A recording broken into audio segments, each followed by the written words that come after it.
Buenas tardes para todas y para todos. Para el programa de Antropología de la Universidad Externado de Colombia, es una alegría dar inicio a esta sesión especial de las Jornadas Antropológicas en conmemoración de su 15º aniversario de fundación. Queremos agradecer la presencia de todos ustedes aquí esta tarde para compartir y celebrar con nosotros la juventud de nuestro programa. Como parte de esta conmemoración, hemos preparado la siguiente programación. En primer lugar, nuestra directora, Claudia Cano, quiere dirigir unas palabras a ustedes y a continuación daremos inicio al conversatorio que hemos titulado 15 años de antropología en el externado, memorias y experiencias, moderado por el profesor Bernardo Pinilla y donde tendremos como invitados especiales a algunos de los protagonistas de nuestra historia. Finalmente les estaremos convidando para pasar a la terraza de este edificio para un compartir que será amenizado por el grupo musical Marabunta, conformado por algunos de nuestros egresados, quienes se han unido a esta conmemoración. Antes de iniciar esta sesión, nos gustaría agradecer a nuestros invitados al conversatorio, la profesora María Clara Van der Hamen, a los profesores Carlos Páramo, Gerardo Ardila y Otto Vergara, por su amable disposición para estar hoy aquí compartiendo un poco de su experiencia con nosotros. Aprovecho la oportunidad para agradecer también a la decanatura de la Facultad de Ciencias Humanas y Sociales, a nuestra decana, la doctora Lucero Zamudio, por su colaboración para posibilitar este espacio. Agradecemos también a los profesores que en diferentes momentos de la historia del programa han contribuido significativamente al crecimiento de este y que se encuentran aquí con nosotros compartiendo este momento.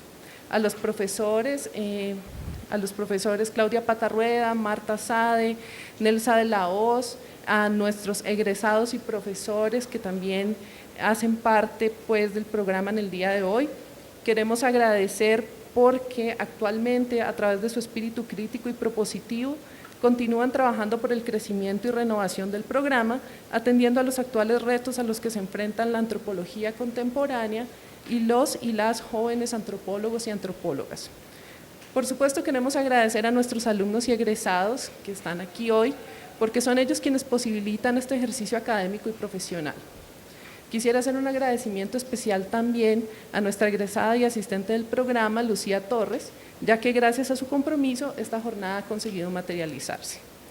Sin más preámbulos, me gustaría invitar a nuestra directora, Claudia Cano, y a los profesores Carlos Páramo, Bernardo Pinilla y Gerardo Ardila para componer la mesa y dar inicio a nuestra programación. Y también invitarlos a todos ustedes a participar activamente del conversatorio que hemos programado para el día de hoy. Deseo para todos nosotros una linda y fraterna velada. Muchas gracias. Bienvenidos y bienvenidas a esta celebración. 15 años parecen pocos, pero como la vida misma, están colmados de relatos y vivencias, de sueños y esperanzas que solo han sido posible gracias a la participación y los deseos de todos ustedes y también, por qué no decirlo, al justo reclamo de estudiantes y profesores ante dificultades, carencias y malestares. Esta conmemoración es una invitación a detenernos para escuchar el murmullo de lo acontecido y sus posibles ecos en el presente. A pesar de todas las dificultades, la apuesta por formar antropólogas y antropólogos con una apertura al diálogo interdisciplinar y con un fuerte énfasis en la investigación nos ha fortalecido. De ello son testimonio los cerca de 180 egresados y 200 estudiantes activos que con sus recorridos a lo largo y ancho del país, en sus salidas de campo, acompañados por profesores que los hacen partícipes de sus investigaciones, y en su empeño por construir sus tesis de grado y sus particulares formas de indagar, han advertido de la profundidad de los conocimientos que se muestran entre las gentes, los pueblos y las comunidades más disímiles de toda Colombia y nos han trazado la ruta para lograr que la antropología que hacemos se ancle en lo que el profesor Carlos Páramo señaló hace unos años, un compromiso activo y crítico con la defensa de la diversidad, eso es, con el derecho a la diferencia de los muchos grupos sociales que viven en el territorio nacional, señalando así la dimensión ético-política en la construcción del saber antropológico. Gracias al espíritu crítico de sus profesores, egresados y estudiantes, el programa obtuvo el año pasado la acreditación de alta calidad que otorga el Estado colombiano, que más allá de lo que significa en términos institucionales, nos confirmó que el camino por recorrer debe estar muy especialmente ligado en la comprensión de la realidad y en la formación de investigadores desde el trabajo de campo etnográfico como forma inigualable de conocimiento que permite entender los significados y sentidos detrás de los hechos y de las circunstancias, pero en un diálogo profundo con métodos de conocimiento que aportan otras ciencias, otras prácticas y otros saberes para señalar comprensiones que aporten a construir un país más justo, más equitativo y más igualitario, en fin, más sensible al sentir de la Colombia profunda. Están aquí, presentes o ausentes, todos aquellos que a lo largo de estos 15 años han dejado su propio legado en este camino de hacer y formar en antropología desde la propuesta del Externado de Colombia. Legado que hoy está vivo en esta conmemoración. Los invito pues a un momento para celebrar, pero también para seguir construyendo juntos este camino. Gracias.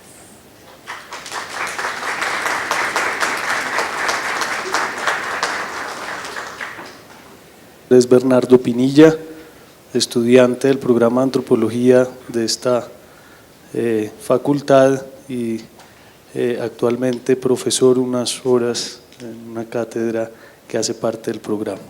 Saludar a los estudiantes, a los profesores que nos acompañan hoy, con mucha emoción, digamos, fueron nuestros profesores, creo que todos los que están aquí sentados, agradecerles por participar. Como el ánimo del espacio es más, digamos, de celebración, más festivo, la idea era poder conversar un poco alrededor de la historia de la facultad y del programa de antropología en el externado, de viva voz, digamos, de quienes participaron en la iniciativa de la construcción de este proyecto y quienes en diferentes momentos han transitado por él, ¿cierto?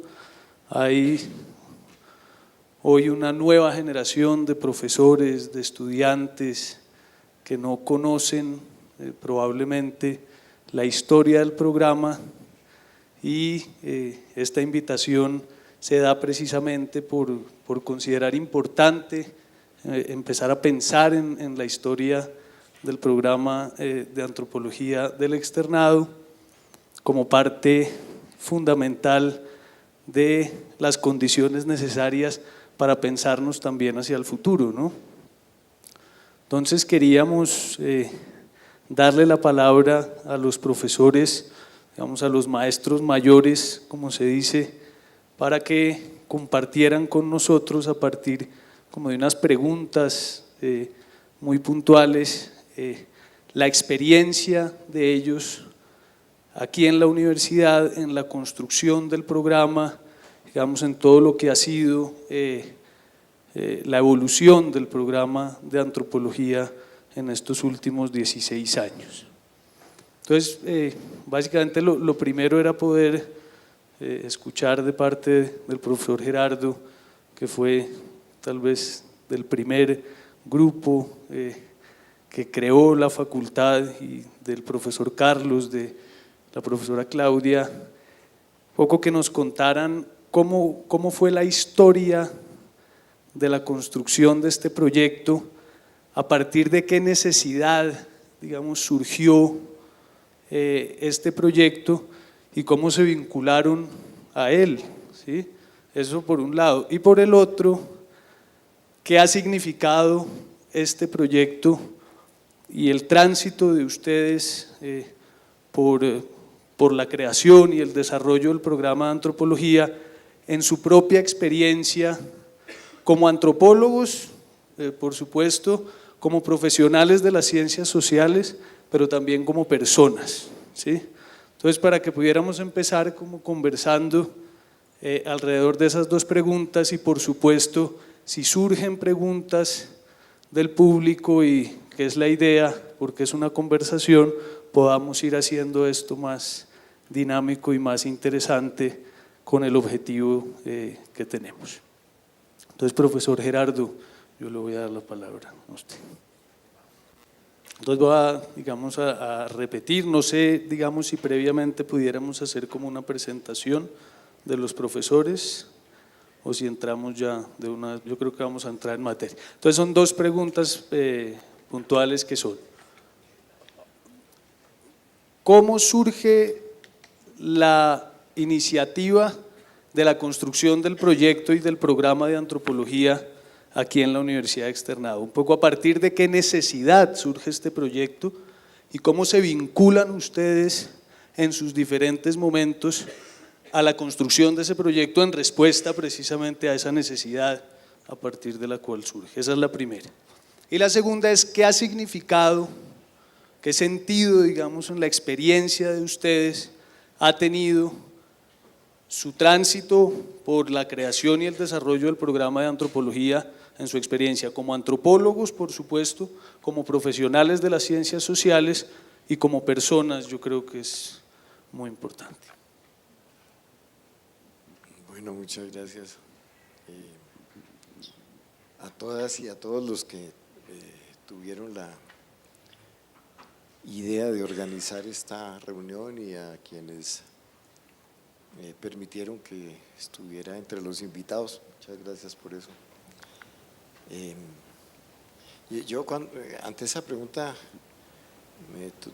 yo no me acuerdo si cuando yo llegué Claudia ya estaba aquí desde mucho antes, o si llegamos al tiempo, o si tú llegaste despuesito. Ya tengo ahí ya mis problemas de memoria bastante serios, pero en realidad yo estaba haciendo la coordinación de un proyecto que fue un proyecto muy importante para el país, que fue el POMIM, que significa Plan de Ordenamiento y Manejo Integral de la Cuenca del Río Magdalena, que es el plan de ordenamiento prácticamente de todo el área habitada del país, porque la cuenca grande del río Magdalena es el río Magdalena, el Cauca, el San Jorge y el Sinú, pues que viéndolo en perspectiva viene desde el sur hasta Cartagena, Barranquilla y pues todo lo que implica todo ese recorrido.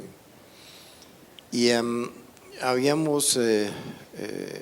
yo me comprometí a sacar adelante un proyecto muy complejo con Cor Magdalena, y teníamos un esquema que ya habíamos probado antes cuando intentamos hacer el plan de la crítica al plan de ordenamiento, o más bien la colaboración que nos pidió el Gobierno Nacional, el Ministerio de Ambiente, para el plan de ordenamiento territorial de Bogotá, que el primero se discutió en el 2000, y el esquema que se utilizó, que el Ministerio propuso, el ministro Juan Mayer en esa época, fue un panel de expertos que contribuían con su experiencia, y nosotros teníamos una secretaría técnica que coordinaba el panel de expertos y que convertía eso en decisiones, digo.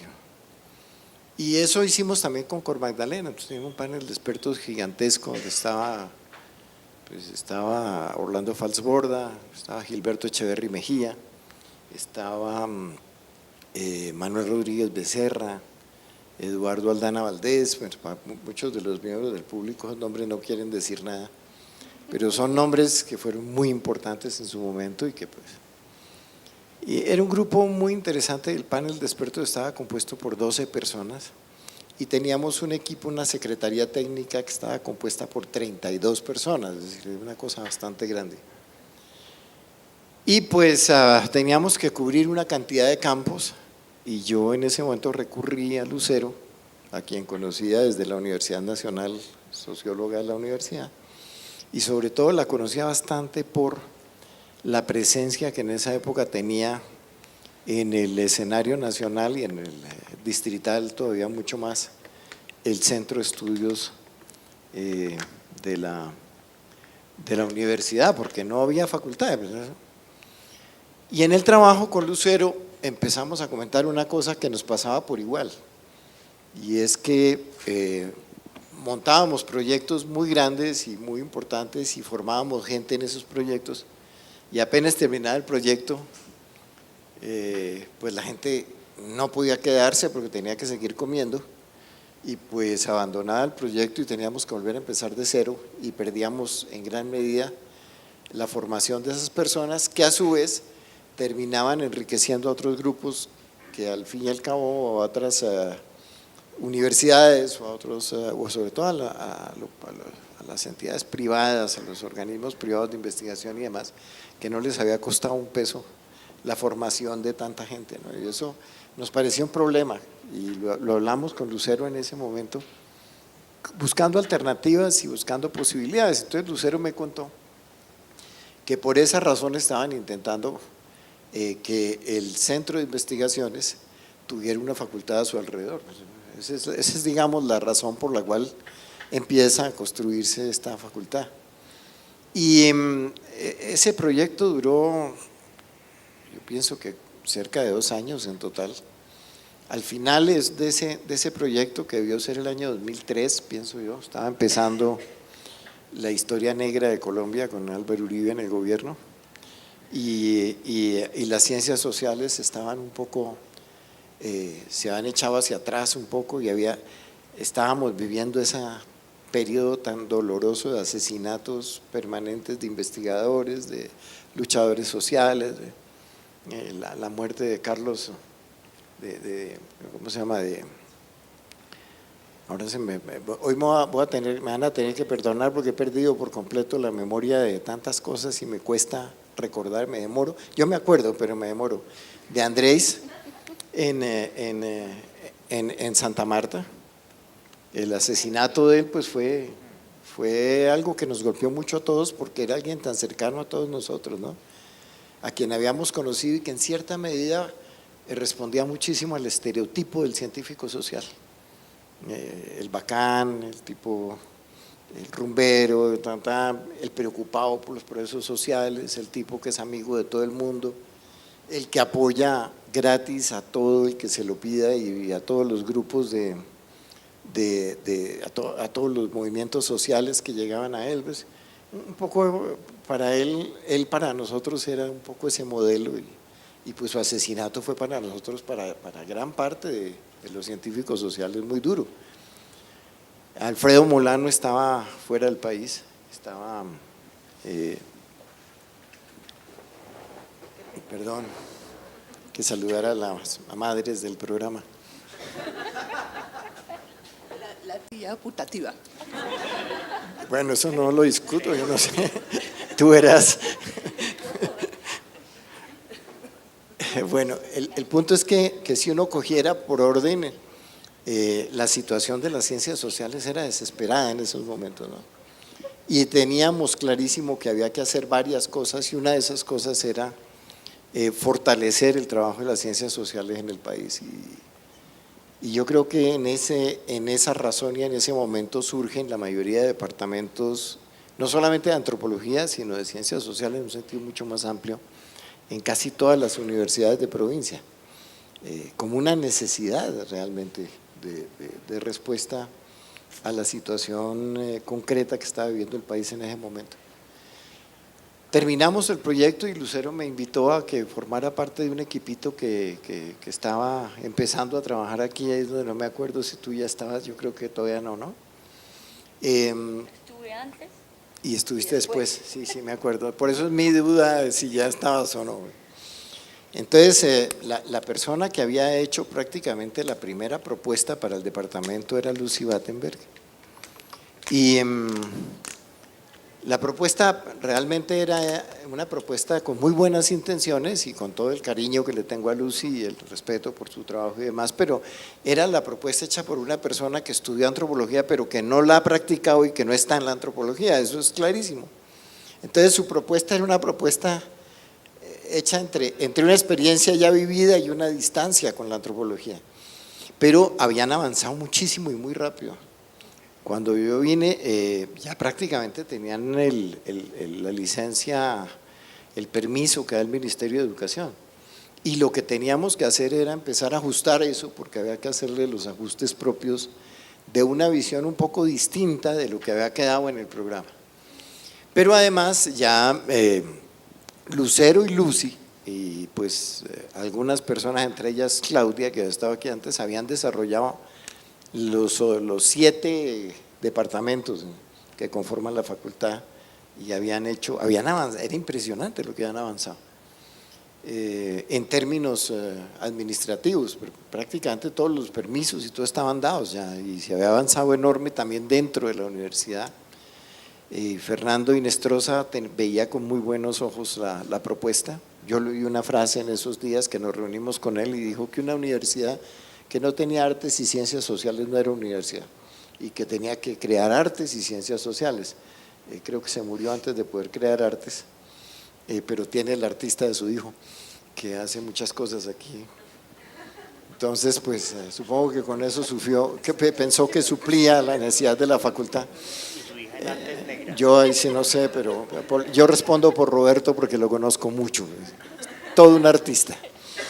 El punto es que había necesidad de hacer esta facultad, y pues para hacer esta facultad había un grupo de gente tan hermosa. Yo aquí sí iba a pedir auxilio porque se me olvidan los nombres. El primero de todos que recuerdo mucho fue Barbosa, ¿no? que se entregó pleno. ¿Cómo es? Fernando Barbosa. Y había otra persona que yo todavía admiro, pero que jamás me he podido acordar cómo el apellido, Jaime el jesuita. Si es jesuita no importa. Ya les va a tocar. SJ. No, pero era un personaje, realmente yo creo que es uno de los personajes más interesantes que yo he conocido en toda mi vida, muy abierto y con una visión muy amplia. Yo creo que él jugó un papel importantísimo en las discusiones que tuvimos con Lucero en esa época, pero éramos un grupo realmente muy pequeño, yo creo que no pasábamos de 5, era Fernando, era Lucy, que estaba todavía aquí, Lucero, Jaime, que ya me acordaré el apellido, un personaje importantísimo, lo ratifico, y Toledo, que colaboraba permanentemente con todo y con toda la discusión desde una perspectiva de la sociología en la que se formaron ellos en los 60s en la Universidad Nacional, una visión que venía muy de una escuela muy específica también dentro de la Universidad Nacional, ¿no?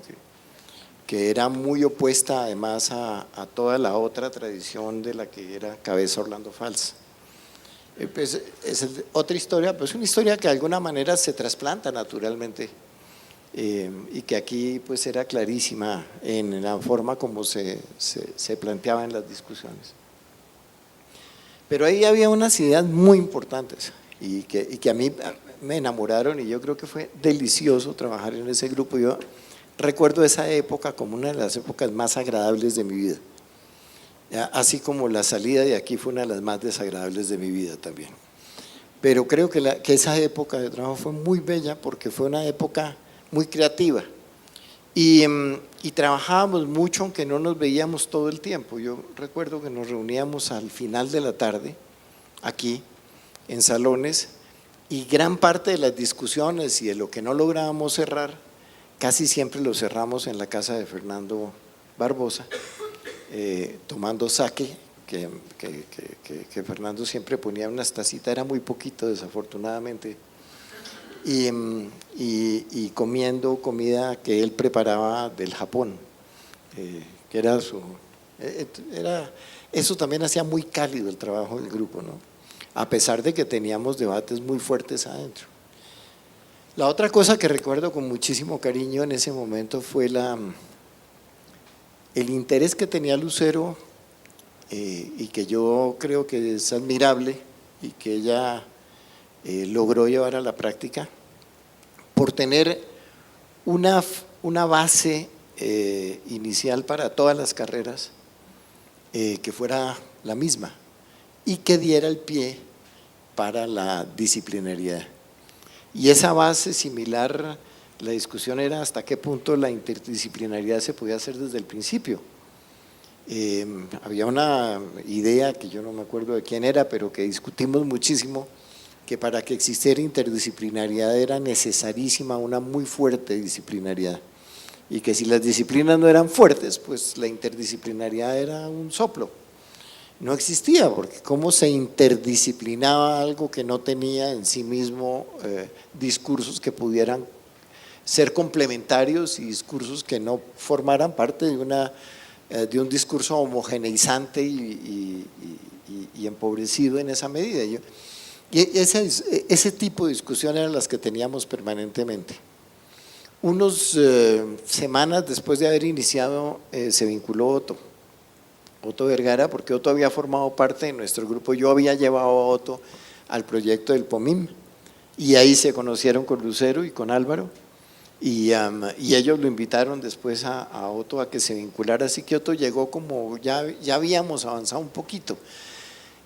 Yo no sé si ustedes, sobre todo pues los que estudian aquí ciencias sociales, que algunos de ustedes supongo,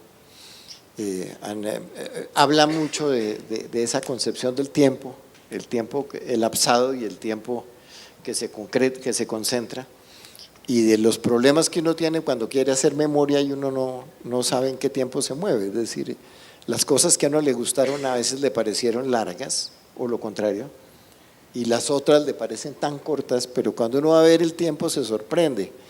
Y yo realmente creo que ese trabajo fue corto, fue muy corto, no fue, pero se me hace que hubiéramos estado metidos en eso como 2 años, ¿no? Yo creo que fue mucho menos, yo creo que fue algo así como unos 7, 8 meses de trabajo de grupo, muy agradable, ¿no? Y mientras eso iba pasando, Lucero tenía que enfrentar otra cosa muy grave que yo creo que hay que ponerla sobre la mesa como algo que hay que reconocerle a Lucero, y es la financiación de un proyecto nuevo como este, que no daba sino pérdidas, no había un peso. Y para Lucero era un reto muy importante asegurar la financiación del proyecto, porque sin eso no había proyecto, naturalmente, y asegurar que nos podían pagar, además lo que nos pagaban era poquito, ¿no? Como hoy creo, pero a los que estábamos metidos en el programa, pero había que asegurar eso, y eso implicaba para Lucero un trabajo muy duro, porque implicaba sobre todo, como ocurre en una universidad que no tiene una estructura académica, sino que es la universidad de una familia, las discusiones eran con el doctor Inestrosa, y él decidía si había presupuesto o no había presupuesto, y eso era realmente complicado.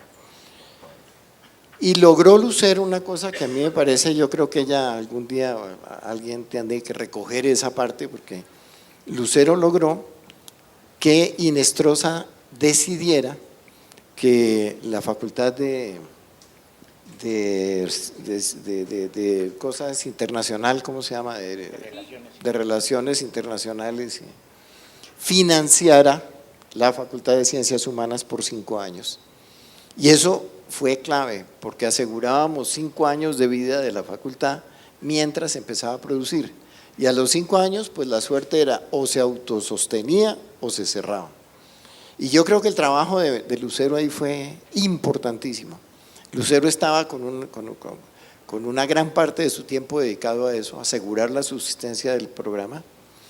Otra parte muy importante de su tiempo a no dejar morir el centro, porque el centro al fin y al cabo era el corazón y el núcleo de todo el proyecto.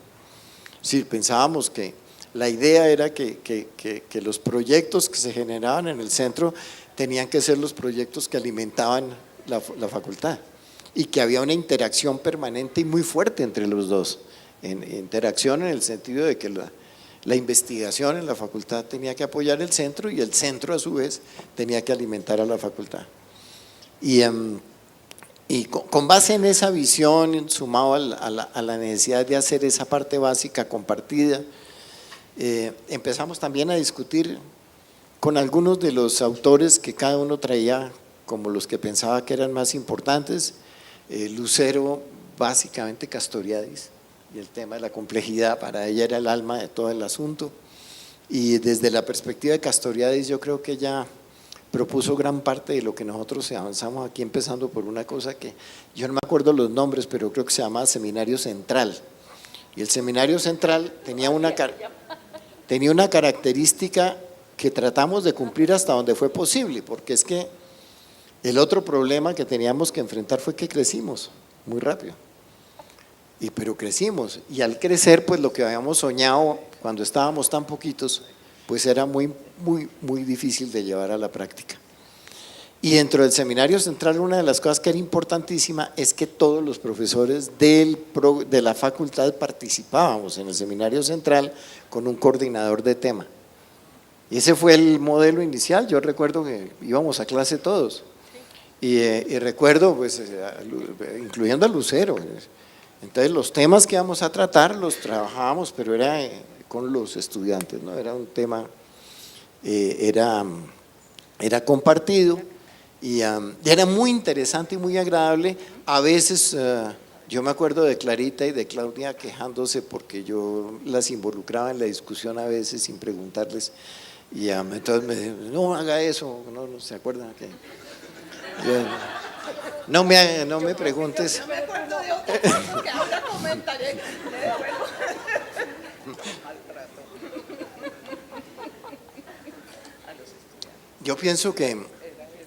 Yo pienso que eso era muy importante, y a mí me parece que daba una posibilidad agradable, difícil desde luego, porque dentro de esa misma discusión había otra cosa clave, y era, y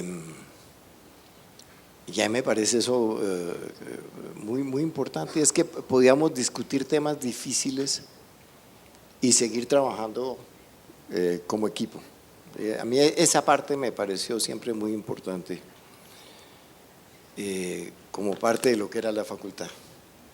Pero luego empezamos también a tener otro tipo de problemas. Yo creo que yo los había mencionado también hace poco en un video que hizo Catalina. Yo creo que el otro problema importante que empezó a presentarse fue con los métodos y mecanismos de admisión de estudiantes por una parte, y también de selección e invitación de profesores por la otra. Porque empezábamos a tener un problema, es que no había un sistema claro de selección, sino que ahí se movía mucho una subjetividad muy grande. No había un sistema que asegurara por lo menos unas reglas del juego similares para todos, y entonces empezó a volverse una discusión grave dentro del programa en sus comienzos, sobre todo con la segunda o tercera corte, ¿no? ¿Cómo hacer para? Estaba William Cañón acabando de aprender a manejar sus estadísticas y sus programas de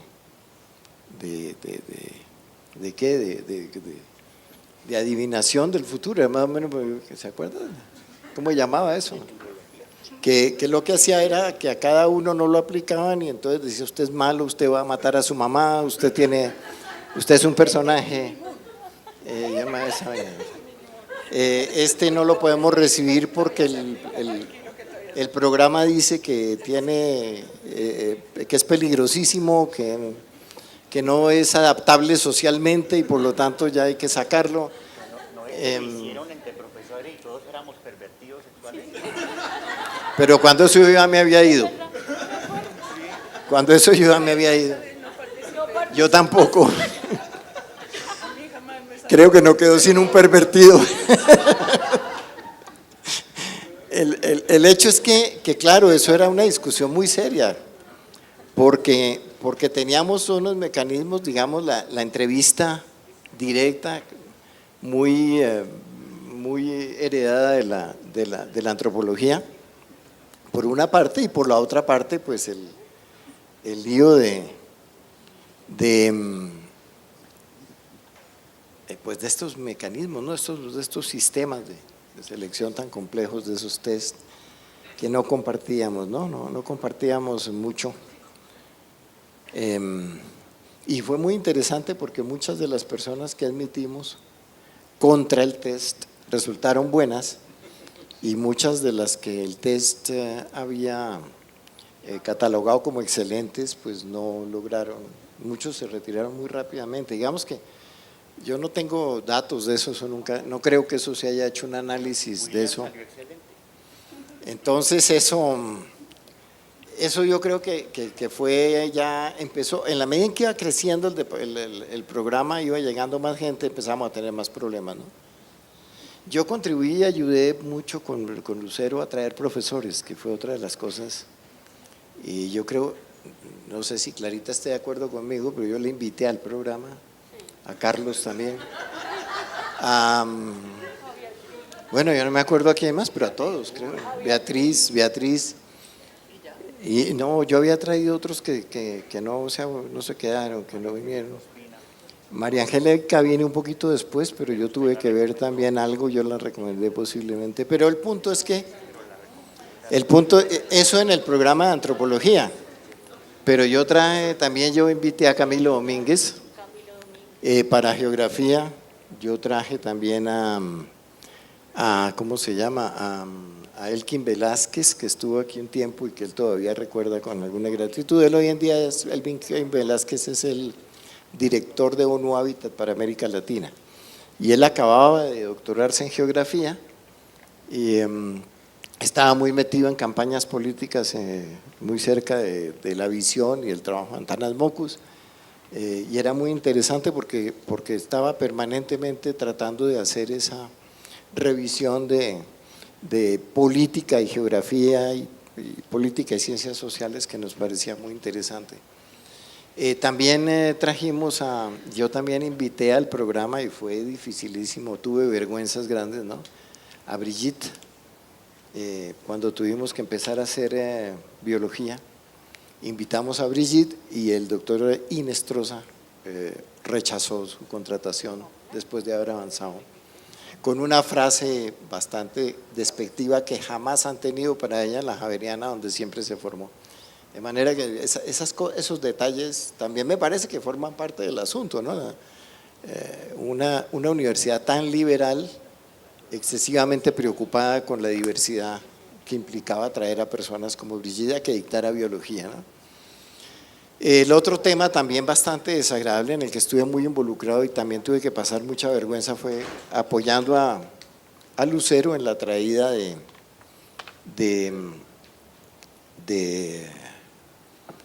Alfredo Molano, con toda la implicación que Alfredo estaba fuera del país.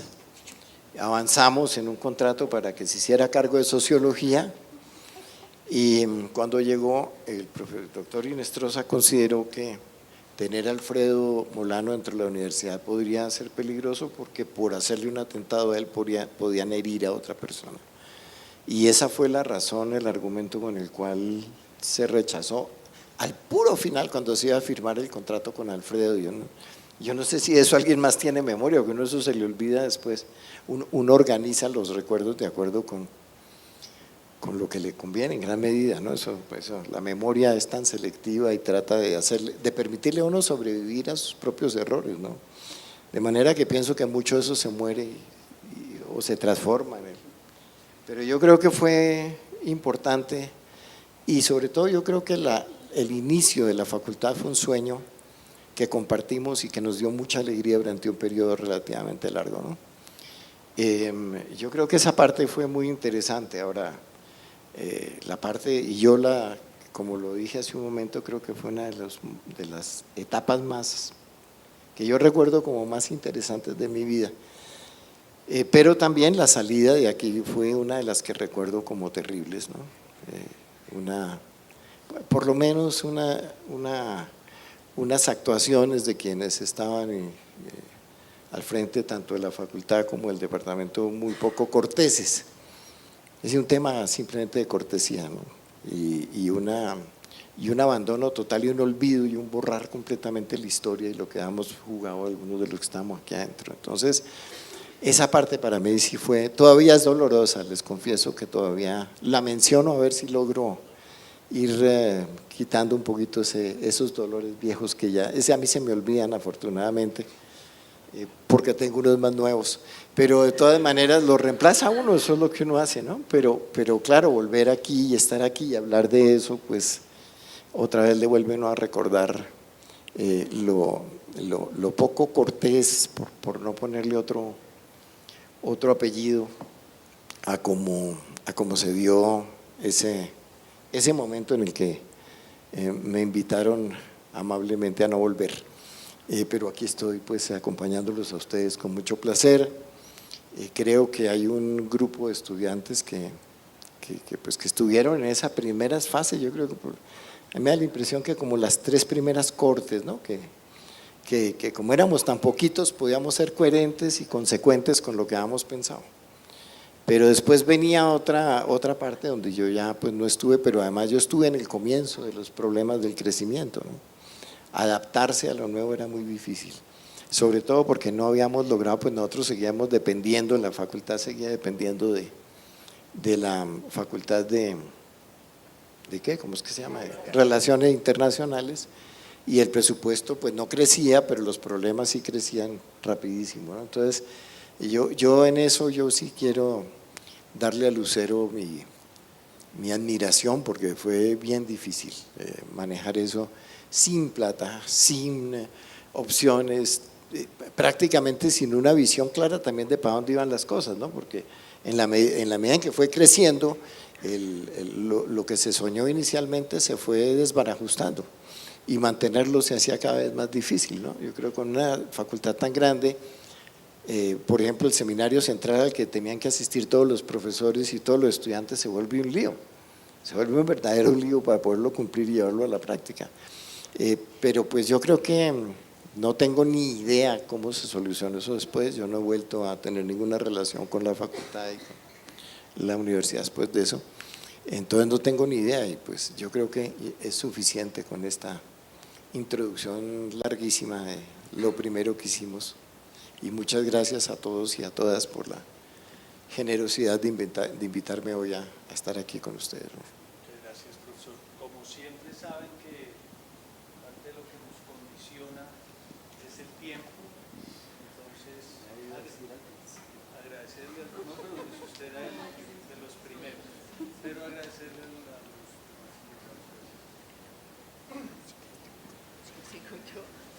Bueno, y esto del tiempo, bueno, ustedes saben que yo soy breve. Entonces está bien recomendado, ¿no es cierto, Clau? Bueno, toda esta, digamos, prehistoria de la facultad que nos acaba de contar también Gerardo, de cómo es que empieza a cocinarse toda esta idea de esta facultad tan original, digamos, pues no, a mí no me tocó, a mí me tocó ya cuando habían arrancado. Yo creo que ustedes ya habían arrancado su primer semestre, estaban en su segundo semestre, terminando cuando Gerardo a mí me invita a participar. Yo llegaba de afuera y con ciertas, digamos, dificultades. Yo llevaba una trayectoria de trabajo de campo, de ser una antropóloga más bien de campo, de estar más en una antropología también más aplicada, y sin muchas posibilidades de continuar con eso por la situación un poco de orden público de toda la región donde yo trabajaba. Y Gerardo me pintó varias opciones, y una, ¿no? Pues, conozco a Gerardo hace muchísimo tiempo y fue pues muy generoso conmigo, y una de las que me planteó fue venir a ayudar como a pensarse esta facultad. Y para mí esa fue la propuesta más atractiva que me formularon varias personas, y entre las propuestas que me formuló Gerardo. ¿Y por qué? Pues era construir una cuestión nueva, y era pensarse eso que yo siempre sentía, que las disciplinas, aunque eran interesantes, yo misma me había formado en una facultad que se estaba peleando con las disciplinas. Yo me gradué en mi pregrado en ciencias sociales, yo no me gradué de antropóloga, ya después saqué mi maestría en antropología y el doctorado en antropología cultural, sí, como que me fui cada vez más disciplinando y después me volví a perder la disciplina, ¿sí? A perderla completamente. Pero me pareció un ejercicio muy interesante, porque no tanto por la estructura que ya tenía el programa, porque ya estaba diseñado, ya estaban todos los programas hechos, sino por el hecho de que ahí había todavía mucho por pensar, por construir, por trabajar, que creo que pues esa era la invitación como interesante, y pensarse cómo dialogar. Pues yo había dialogado a lo largo de mi carrera y de mi disciplina con la geografía, con la ecología, con otras disciplinas un poco más desde las ciencias naturales, pero nunca con un psicólogo, o nunca con un trabajador social, o nunca, como que con ese universo social no había entrado, digamos, a buscar esas fronteras, pasarse esas fronteras, y me pareció un ejercicio supremamente interesante, y también interesante de que era un equipo muy pequeño. Creo que pues, es importante poder trabajar en pequeños equipos, no entrar en una cosa muy grande que ya está todo rígido o tiene sus reglas y sus formas, como ya la facultad la tiene y como ya el programa lo tiene. Y sí, como que ese primer momento fue supremamente interesante pensárselo, y yo creo que para nosotros, que éramos un equipito muy pequeño, ¿no? Éramos Gerardo, Claudia, Otto y yo, éramos los 4 de la misma generación. Mala cosa, pero por lo menos había un entendimiento también desde esta cuestión generacional, desde las preguntas que nos planteábamos, desde las búsquedas que teníamos. Justamente creo que todos compartíamos esa relación, esa pregunta por la relación con el medio ambiente, ¿no? como con esa ecología, como que estábamos todos pensando en lo mismo, nuestras trayectorias nos habían llevado a eso. Y eso hacía muy dinámicas las discusiones. Yo creo que fue muy bonito ese primer inicio.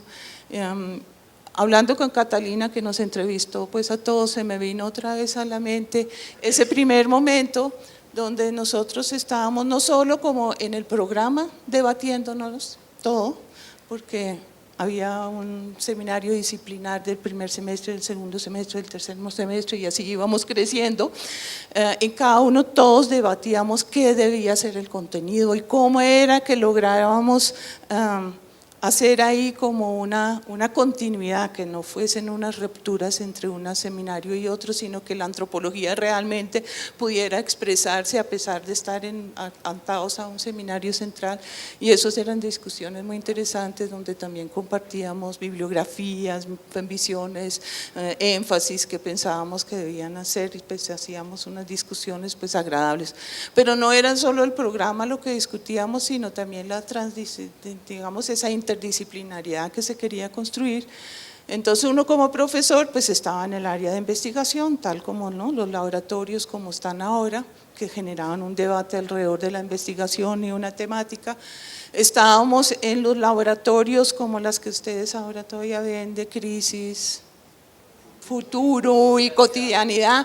Entonces ahí también éramos un grupo de profesores debatiéndolos, ¿no? Como que yo estaba en el de cotidianidad, y entonces debatíamos con este Pablo Rodríguez, el de la cotidianidad en la historia, y veíamos películas, y este otro sociólogo también, Moreno. ¿Ah? También, que traía todo lo de Bourdieu, y entonces bueno, leíamos entre todos y debatíamos. Era un trabajo entre los profesores, casi que como volviendo a estudiar todos. Teníamos un grupo que tratábamos de formular el programa de geografía. Entonces también éramos de los distintos programas, veníamos los que teníamos algún interés en la geografía. Entonces era otro grupo de trabajo, y yo creo que nos la pasábamos en grupos de trabajo, y pues fueron unos pocos años, pero muy dinámicos y muy enriquecedores. Yo creo que uno cuando empieza a ser profesor, y tal vez Bernardo ha pasado por esas, y Daniela, y bueno, yo no sé quiénes más de los egresados están aquí, tú también, ¿no?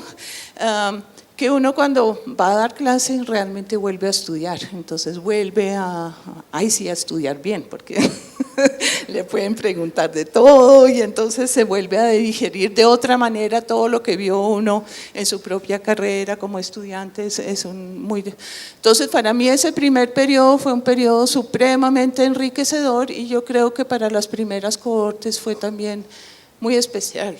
Digamos que todavía no estaba decantado el programa, y se pudieran sentir un poco conejillos de indias, pero creo que eso tiene una ventaja muy grande en la vida, y es que te ponen toda la atención, ¿no? Como que toda la atención, nosotros los conocíamos a todos, no solo conocíamos a los antropólogos, sino a los historiadores, a los sociólogos, todos los conocíamos de nombre. Ahora pues yo pues no conozco a los antropólogos, ¿sí? Como que es muy difícil conocerlos a todos, y había como una preocupación por atender como a toda esa diversidad que teníamos ahí, que también lo debatíamos en grupo permanentemente, ¿no? Como que hacíamos una revisión de todas las estudiantes, sus necesidades, sus problemáticas, les hacíamos una conversación al final del semestre a cada uno, ¿no? Era un poco intimidante, creo, pero pasaban a contar cómo se habían sentido ese semestre, y bueno, eso, un poco todos obsesionados con el nuevo chicle que teníamos, el nuevo juguete, que era como pensarnos todo esto.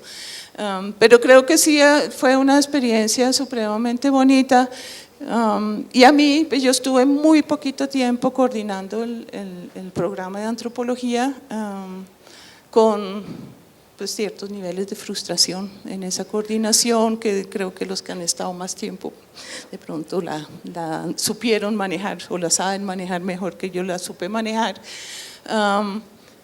Y realmente pues eso, pues en ese periodo, digamos, lo bonito que me tocó vivir a mí es que ya teníamos unos semestres en la que ya se sabía, yo creo que unos 5 o 6 semestres que había funcionado el programa, y que ya podíamos ver ciertas debilidades del programa, y generamos una discusión de reformular un poco el penso.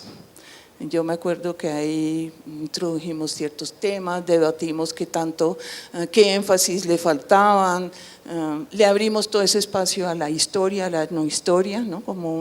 Yo también venía personalmente de una formación en Holanda, la antropología es muy histórica, ¿no? Siempre viene la línea histórica, tiene que estar ahí presente, y pues Carlos ya había entrado a ser parte también del programa, Gerardo también pues trabajaba desde la historia y la ecología pues muy fuertemente, entonces yo creo que todos compartíamos un poco esa necesidad de que la historia estuviera ahí presente. Debatimos muchas cosas, como si era pertinente que se abriera el programa de arqueología, que también nos generó bastantes debates y discusiones en la facultad con Lucero, bueno, etcétera, etcétera. Y fue pues un periodo bonito. Yo hice en esos momentos también unas exploraciones hacia otras facultades que creo que en el estilo de la universidad no daban todavía cabida para eso. Es todo muy organizado federalmente, y tratar de hacer puentes entre una facultad y otra pues tampoco era, y yo creo que también no era el momento, tal vez necesitábamos consolidar esto al principio. Entonces yo creo que sí, fue para mí personalmente supremamente interesante, muy inspiradora Lucero en sus búsquedas de la interdisciplinariedad. Pero también a veces es muy difícil poder poner el punto de la antropología y nuestra perspectiva desde la antropología en toda esa estructura, ¿sí? Que creo que, sí, yo mal me recuerdo el debate de las civilizaciones y la entrada por la cultura griega, el pensamiento griego a la formación, siempre fue un debate para nosotros si no debíamos entrar más desde una visión más americana, más propia, o al menos en paralelo poderla tener ahí más fuerte. Y bueno, esa definición de las civilizaciones también nos generaban muchos debates. Yo creo que siguen siendo pertinentes, y aunque no se resuelvan, digamos, en la formación, creo que con los estudiantes vuelven y aparecen, yo creo que permanentemente, y eso es lo importante, o sea, no tanto las cosas que están en una estructura, sino cómo uno las mastica y cómo uno las trabaja y las trata de alguna manera también de mover. Entonces, pues sí, para mí ese primer periodo ha sido un inicio muy bonito. Yo después me dio pues, la experiencia, digamos, con esa reformulación del programa, Fue un poco frustrante porque entre los profesores hicimos toda una propuesta que se negoció y cuando volvimos de vacaciones la mitad se había quitado y como que sin preguntas, y bueno, yo me sentí muy, digamos, de alguna manera incapaz de poder seguir como dando esa batalla en nombre de todo el equipo de profesores y bueno, creo que en ese momento te pasé el bastoncito, porque no era un bastón muy grande. Desde ese momento, pues yo sí me he disfrutado mucho la interdisciplinariedad, especialmente en los equipos de investigación. Yo creo que eso es una cuestión muy interesante. Los debates dentro de los seminarios centrales se fueron perdiendo para uno como profesor, yo creo que para ustedes como estudiantes de pronto es otra cuestión, también como decía Gerardo, de pronto ya no podemos estar todos todo el tiempo en esas clases, darnos el debate, se empieza a instaurar, ¿no?, e institucionalizar las cuestiones. Y pierden un poco su brillo original, que es lo que a uno le parece como interesante. Entonces, bueno, yo creo que en principio yo paso a Carlos por el tiempo y… Muy buenas tardes para todas y todos. Uno no es una condición sine qua non, ni bien lo sabemos en antropología, inclusive en nuestra propia sociedad. Pero digamos que dentro de un modelo por fuerza mayor algo rígido y estereotipado, pero los estereotipos tienen un lugar también en la cultura, uno puede decir lo siguiente: uno nace en una familia, uno hace una familia. Y eso tiene más significado de lo que pareciera. Uno nace en una tradición, se forja en ella, pero en algún momento uno también decide hacer una familia, por las razones que sean, con los tipos de contratos de convivencia que sean del caso. Y por lo general, a veces hay contradicciones entre ambas familias. Uno aprende a sortearlas, habrá momentos en que puedan ser más fuertes esas disonancias que en otros, pero lo que en últimas importa es que uno se siente en familia. Y esta fue la segunda familia que me tocó. Es enormemente conmovedor sentirse siempre en casa de alguna manera, a pesar de que uno no tenga una vinculación de otra índole más convenientemente laboral. Y es enormemente conmovedor encontrarse con tantas caras por las cuales uno puede sentir tanto afecto, a veces ya de tantísima larga data. Y me parece importante en cualquier caso hacer ese reconocimiento, porque eso encapsula muy bien esa experiencia de familia, esa experiencia de proyecto, y por qué no, así pareciera de una manera un tanto modesta, equívoca, irónica, de utopía. Yo tengo una deuda de vida con Gerardo Ardila. Tengo varias. Pero y siempre lo diré, independientemente de todas las demás diferencias que pueda tener con Gerardo en alguno u otro caso. Yo le debo estar en antropología. Cuando ingresé a la Universidad Nacional, yo no iba para antropología y sabía que algo yo no quería era ser antropólogo, y le debo a Gerardo y a Jaime Arocha, que también estuvo acá, el haberme enamorado de la antropología. Le debo a Gerardo haberme llevado por primera vez a campo. Y le debo que más o menos de la nada me hubiera llamado alguna vez a invitarme a ser parte de este proyecto. Debo hacer en primer lugar ese reconocimiento, y es un reconocimiento, vuelvo y digo, de deuda de vida, de cosas importantes que se deben agradecer siempre. Y también creo yo que por extensión debo, y lo hago de todo corazón y con enorme gratitud y admiración, con todas las diferencias que puedo tener con ella al lado con Lucero,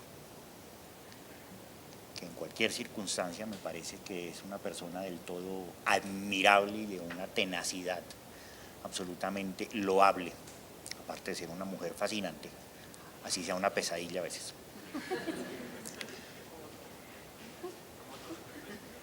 Sí, y lo digo verdaderamente con mucho, mucho aprecio. Y gracias a esa cadena y a esas deudas enormes que tengo, fui adquiriendo otras deudas, porque eso también es la vida un poco en sociedad y es la vida en familia, es la vida de los dones, de los contradones, es la vida de las obligaciones, es la vida justamente de las deudas que uno adquiere porque en algún momento entregó y ahora recibe. Es enormemente feliz, por ejemplo, tener casi al frente mío a dos de las mejores estudiantes que alguna vez haya yo tenido, y solo las escojo porque fueron del primer semestre que tuve. Fue un jueves a las 2 de la tarde, cuando en ese grupo de siriríes, porque eran un grupo canzoncísimo, todos les tengo un enorme cariño. El primer grupo que tuve alguna vez de antropología estaban Oriana y Daniela Pinilla, Oriana Alonso y Daniela Pinilla. Y de ahí en adelante me alegra mucho ver tantas otras caras conocidas de estudiantes que alguna vez estuvieron acá de muy distintas generaciones y que fui conociendo desde ese momento en 2004, como Bernardo o Andrés, hasta más adelante, Daniela, Dayana, Andrés, Juan, Diana, etcétera, etcétera, etcétera, etcétera, etcétera, etcétera. Me da una enorme alegría verles y sentirles tan próximas y próximos. Mi experiencia de la vida en el externado es esencialmente una experiencia enormemente feliz, y como fue tan feliz, evidentemente puede haber frustraciones a posteriori, pero fue un poco como coger buena parte de los hilos pendientes de la vida y armar otros por el camino, porque no más aquí, en este momento, presentes, bien sea físicamente o invocados, estuvo buena parte de los proyectos que me hicieron al ir empezando a hacer una nueva familia. Mi gran compañero de conspiraciones y aventuras desde el pregrado está aquí al frente mío, Carlos Alberto Benavides. Y está una compañera de militancia con quien también somos amigos desde el pregrado, con María Angélica. Y nos conocemos también desde el pregrado con Claudia y con Martica, con quien trabajamos y hemos tenido toda suerte de proyectos. Y estuvo también Beatriz Guber, y estuvo Mónica Godoy, estuvo uno de los, a mi juicio, mayúsculos etnógrafos que tiene Colombia hoy en día, y un insigne maestro que es Luis Alberto Suárez.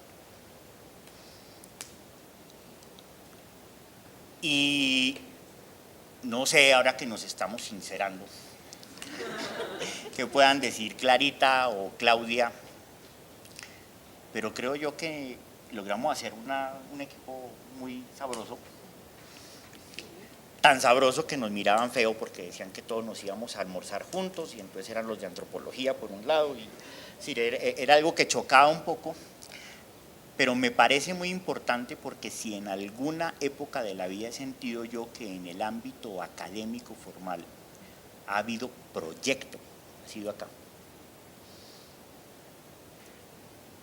Yo hoy en día estoy vinculado y con absoluto orgullo a la Universidad Nacional, que es mi familia original. Pero es muy difícil hacer proyecto colectivo allá, porque las instituciones también, por la duración que tienen, por la envergadura que adquieren, se osifican. Todavía, digamos, en esa acomodación dramática de placas tectónicas que me tocó a mí en la época un poco de transición de esa génesis del proyecto ya a que cogiera vuelo, era verdaderamente posible sentir que había proyecto colectivo, que podíamos hablar a veces en codas distintas, pero que esencialmente teníamos la misma idea sobre cómo concebíamos y podíamos dimensionar el programa, y teníamos la enorme y casi incondicional complicidad de las estudiantes y los estudiantes. Y también conseguir ese nivel de, en el mejor de los sentidos, complicidad e intimidad con ellos, algo que chocaba y creo que choca todavía mucho en la facultad, era muy importante. Es decir, porque verdaderamente era seguir su trayectoria de una manera vital que trascendiera la mera evaluación. Era un poco sentir que desde el comienzo y desde el primer semestre se empezaba a labrar una relación de colegaje. Y eso es, digamos, ese espíritu caracterizó esa época segunda del externado, y me parece a mí que fue enormemente importante como escuela también para quienes hoy en día podemos ser docentes, bien sea continuando aquí o en otros lugares. Fue una escuela también, Clara decía, y con toda la razón, no siempre que es profesor, pues es estudiante, creo que es la condición además fundamental de nuestra disciplina, pero pues fue un aprendizaje no solo en el sentido de estudiar contenidos, sino de tener un conocimiento de la vida que enseñó. Bernardo preguntaba qué nos había dejado eso. Vamos, nunca fue una experiencia baladí, todo lo contrario. Tal vez en términos de experiencia formativa haya sido una de las 2 o 3 mayúsculas experiencias formativas en mi vida, y por eso también debo extender la gratitud hacia el externado, hacia la facultad, que es el programa de antropología. A veces uno pudiera jactarse de lo que ha hecho, pero es también reconocer cuánto eso que ha hecho ha influido en uno y lo ha moldeado a uno. Y en esa medida, en la misma línea de gratitudes, mi enorme gratitud va a todas y todos los estudiantes con quienes pude estar en alguno u otro momento. Quienes están aquí, quienes hoy en día están en proyectos del todo disímiles, bien sea ejerciendo como antropólogas o antropólogos o con una chocolatería. Y esa anécdota me encanta porque de alguna manera sintetiza lo que era posible de este proyecto. Marcela Portela, quien hoy en día es una ilustre chocolatera, cuando estaba en la recién creada y tristemente lamentada área de arte, cultura y sociedad, difunta, por quien pediría un emocionado minuto de silencio si el tiempo no fuera breve,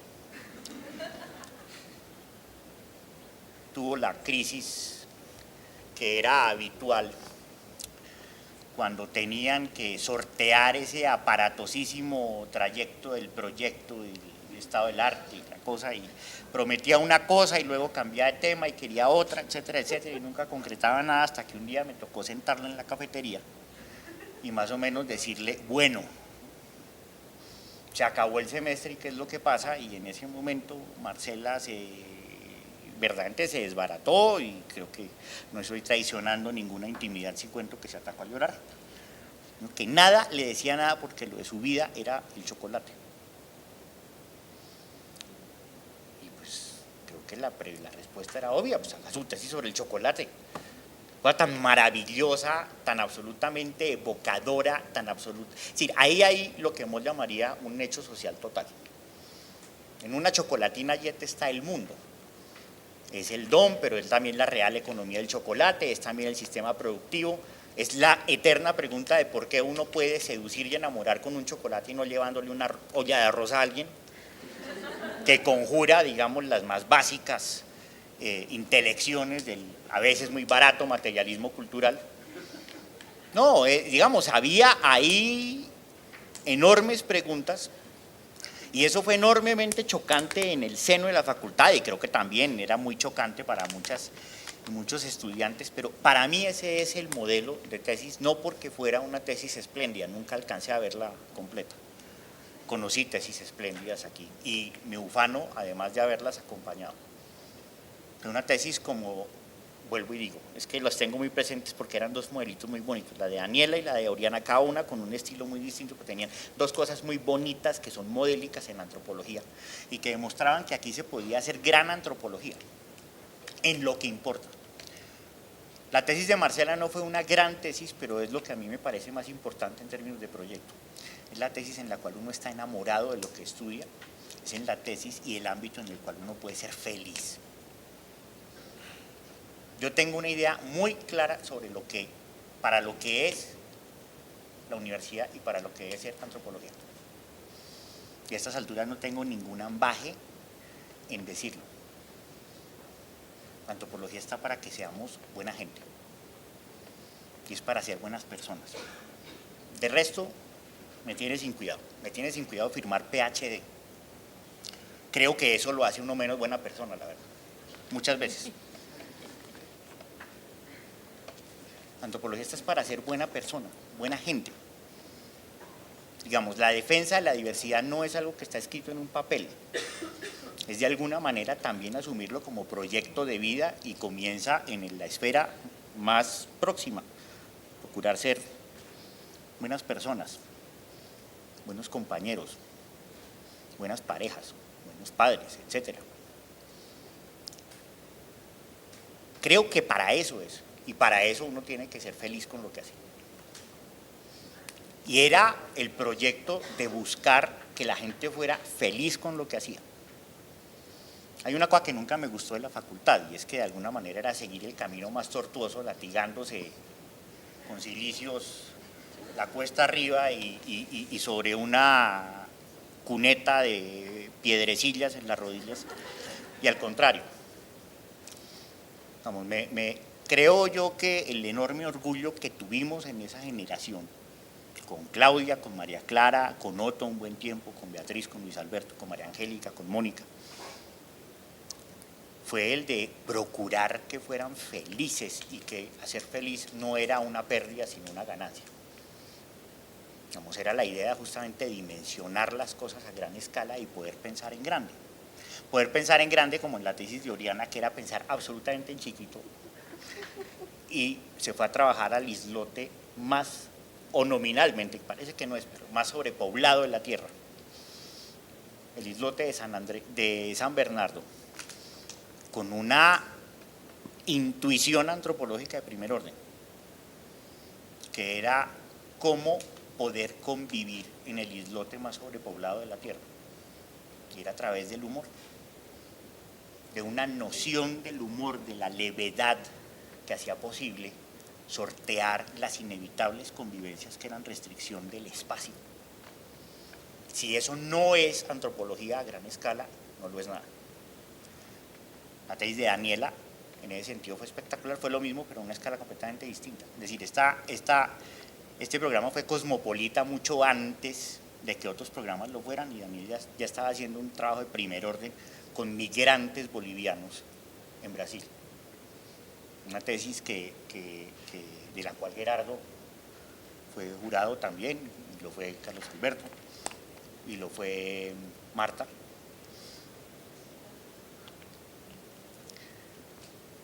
Y hay otra tesis también que, es decir, no quiero ser odioso solo señalando nombres, pero digamos, me parece que eso es un lugar importante en la historia de la facultad por distintos hitos que pueden ser muy modestos, pero que pueden ser también muy vitales. Hay un egresado también de este programa, que me parece a mí que es un modelo también de egresado, que se llama Pablo Aguirre. Una persona con una enorme tenacidad para exigirse de cara a sortear enormes dificultades en su vida, y que de manera también enormemente escandalosa aquí, pero creo yo que mostraba las posibilidades de lo que es este programa, hizo su tesis en radio. Hizo una serie de programas en radio sobre el hip hop en Bogotá, que demostró que tenía una vena absolutamente magistral para hablar y que de nuevo pone de presente asuntos que todavía son debates en las grandes instituciones y que debían verdaderamente incorporarse como asuntos de reflexión antropológica. Somos enormemente dados a adorar acríticamente la lectoescritura y debiera esta ser una disciplina que también valorara el poder de la oralidad. Y creo que eso era algo que ponía a pensar la tesis de Pablo. Pudiera seguir con muchos ejemplos de trabajos bellos, admirables, con alguna veta promisoria, y los ha habido por montones. Algo que me enseñó a mí el externado es lo siguiente. Yo conocí, aquí sí no debo el nombre porque no tengo autoridad para decirlo, pero autorización para decirlo, pero está aquí. Una de las personas que ha sido para mí un modelo de profesional en antropología y de estudiante en antropología, ha sido de los mejores estudiantes o de las mejores estudiantes que he tenido alguna vez. Se presentó, que yo sepa, la Nacional 3 veces y no pasó. Y hubiera sido una espléndida antropóloga aquí o en Cambridge o en la Sorbona o donde fuera. A veces eso simplemente es el azar. No estaba de mi Dios, como dicen.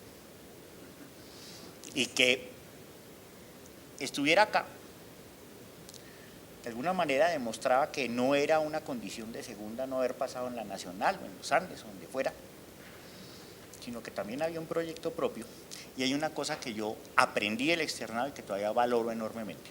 Esto lo dije el otro día en una comida, pero lo tenía premeditado ya hace mucho tiempo, porque es mi teoría verdaderamente sobre una fuerza oscura o cuando menos emocionantemente subterránea que hemos tenido frente a los ojos toda la vida y no nos hemos dado cuenta. Y lo digo medio en broma, pero lo digo muy en serio. También lo tenía previsto para cuando lo escriba para la balsa. Si uno ve una foto o un temprano pietaje filmográfico de la Comuna de París, si uno ve mayo del 68, o ve marchas en Chile, si ve escenas de Cuba en 1959, si ve escenas de la primavera árabe, doquiera que hay tropel y hay marchas y hay revuelta social, en el primer plano, discretamente, por unos segundos, pasa un perro. Pasa un perro, y es un perro gosque. Es un perro criollo. Es tan reiterada la ubicuidad de esa figura que uno supone que realmente ellos tienen un proyecto político a gran escala que no nos hemos dado cuenta. Y la antropología hace rato debió enseñarnos a ser más humildes y reconocer que la cultura no solo es humana.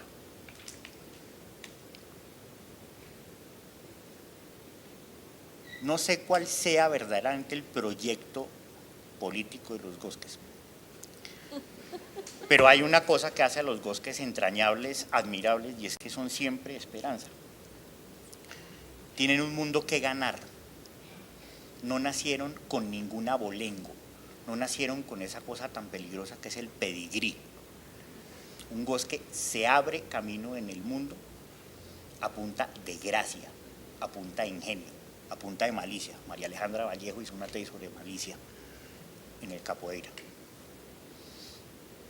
A punta de malicia. Siempre he creído que los estudiantes del externado en antropología son Gosques y me encantan por ello. Tengo estudiantes que quiero con el alma y que admiro en la Nacional, y los he tenido en muchas generaciones, y yo fui uno de ellos, en el sentido que, digamos, uno los entiende de ese lado, pero hay un enorme problema de estudiar en un lugar como en la Nacional. Y lo he dicho allá muchas veces, uno cree que porque entró a la Nacional le fluye antropología por la sangre. Y ya se siente mejor familia, y nada como la arrogancia del estudiante promedio de antropología de la Nacional. Yo fui uno de ellos. Y si hay una condición sine qua non para hacer antropología trascendental es ser humilde. Digamos, la humildad como una virtud fundamental metodológica de conocimiento. La humildad de saber que no se sabe, la humildad de saber que siempre se aprende, que no se llega amparado en un blasón, creo que eso sigue siendo el estudiante y la estudiante del externado en antropología. Todavía les toca un mundo que ganar. Son 180 graduados y me emociona mucho la cifra, pero todavía ojalá nunca se pierda la idea de que hay un mundo que ganar y que el mundo que ganar se gana a punta de gracia, de malicia, de ingenio, de pensar las cosas distintas, de pensar las cosas fuera de los lugares comunes.